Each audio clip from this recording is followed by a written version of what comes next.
Hey, this is Kathy Goodwin, and today's topic is, are you suspecting bad news or are you just having a bad dream? For example, let's say you're hearing a rumor that there's a new office about to open in the middle of nowhere, which is defined by any place you don't want to live or work, and you're kind of suspecting that you're the one who's going to be asked to go there. Is that a real rumor? Is it worth investigating? Or is that just something that is a bad dream that reflects your own worries about what's going to happen? It could be even worse. It could be maybe suspecting you're about to be fired. Or you may be suspecting that your boss is about to leave and the new boss is someone you've never, ever wanted to work with on your worst day. So let's take a look at how to deal with this. I got the idea from a New York Times column last week. The New York Times has a column on Sundays in the magazine called The Ethicalist, where people write questions about moral guidance. So it's something like, is it ethical for me to give my money to someone on the street, or am I required to give my money to someone on the street? Those kinds of questions in there. Family questions, business questions. And this question was, my colleague asked if he's going to be fired. Should I tell him?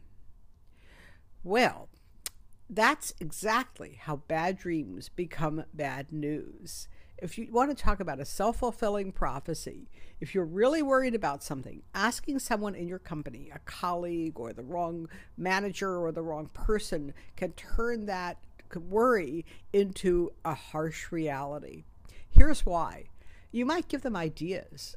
Maybe they hadn't thought of you for this position in the middle of nowhere, or they're kind of, you're kind of a little bit below the radar and they're looking for someone to hand this horrible mission to, and your name comes up because you're saying, am I going to get fired, or are they going to send me to Xanadu in the middle of nowhere?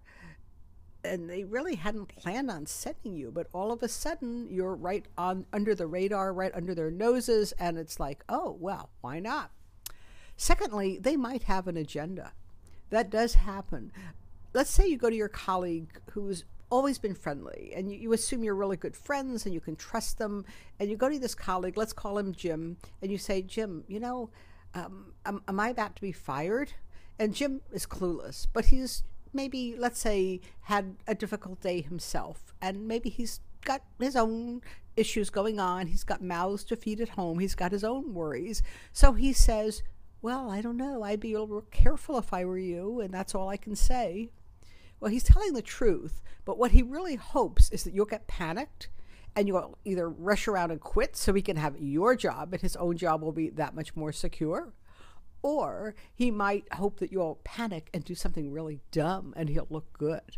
Now, I know most people are really nice and they don't run around doing those kinds of things, but every so often they do. And sometimes these activities are not conscious. Sometimes people just do them and they don't mean to any harm, but they do cause problems. Finally, you want to keep your game face. Always appear confident and professional. If you come across as scared or nervous, you'll increase the likelihood that bad things are going to happen to you. I remember when I was working in academia, when we would have prospective professors come through for interviews, and I would often be on the interviewing team, we would take them around. One guy kept saying to me every hour, hey, Kathy, how am I doing? Am I okay? Do people like me? What do you think? And by the third time, it was like, I don't think I want to work with this person. He's got too many things to sort out. So come across as confident and professional. And as if it's like, hey, I can deal with this. Whatever happens, I'm going to come out on top one way or another, with this company, with another company. You don't want to be arrogant, but just confident that this is how it's going to happen. Then you save your fears and show them somewhere off the company radar. So there are 3 things you can do. I call them 3 checkpoints to stay on top of: the company environment, the political environment, and your own intuition. The company environment means that you want to know what's going on with your company in the big picture. What does the president of your company have to worry about, and your boss and his boss? And if you're at a huge company, it might be several layers up the chain. One way to do this is to set a Google alert for your company, possibly for key managers. If some of them have high profiles, they might be out there making statements, taking actions. You may have products that get discussed by analysts. Anything that might hit the news is a good target for a Google alert. So that way you can identify things like pressures on management. If they're getting a lot of pressure to cut back and to save money and maybe cut back on debt spending and things like that, then they're going to be tightening up. On the other hand, if sales are up and more, you may even find that they're hiring people when you start setting up Google alerts. And then you may say, well, it looks like things are going to be at least fairly strong in the near future. Notice market trends in your industry. If you're suddenly seeing a lot of competitors come up, or if you're seeing a market trend positive or negative, then you want to be aware that any of those could impact your job. If not now, perhaps in the future. And the key word here is change. Change in environment is the signal to stop and take note. Political environment. That means your political environment, how you're treated within the company. What are the topics of conversation that people initiate with you or at meetings when you're attending? Are you getting appointed to committees, task forces, and special assignments pretty much the way you've been? Or maybe are you getting better or more prestigious assignments? Or are they cutting back? Any of those would be questions that will help you decide your future, looking at objective data. Look at your responsibilities. Are they shifting? Your job description, your performance reviews.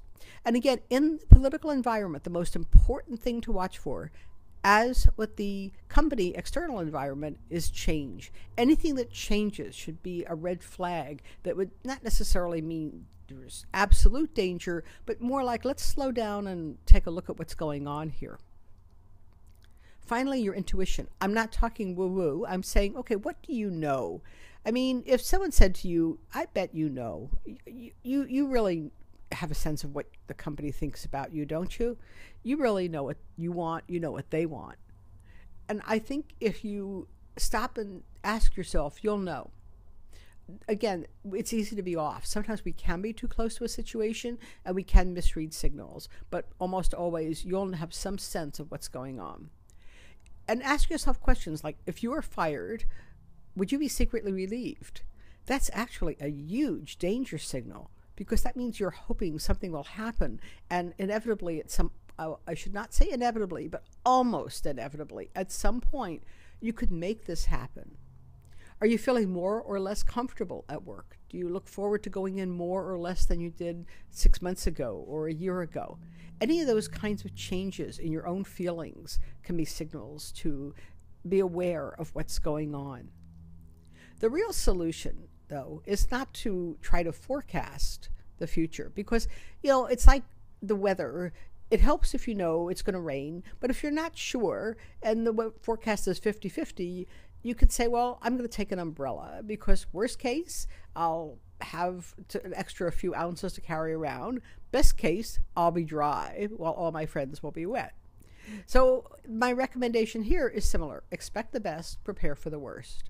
So have your resume ready to go and get names of recruiters. Have them ready and have them at home where you can reach them. And you really don't want to keep this information at work anyway. I mean, legally in many companies, I'm not a lawyer, but legally I've been told that companies can go through your desk and and they can certainly go through your electronic files on your company computer. So keep everything private, keep your documents, keep your performance reviews, keep detailed notes, everything at home.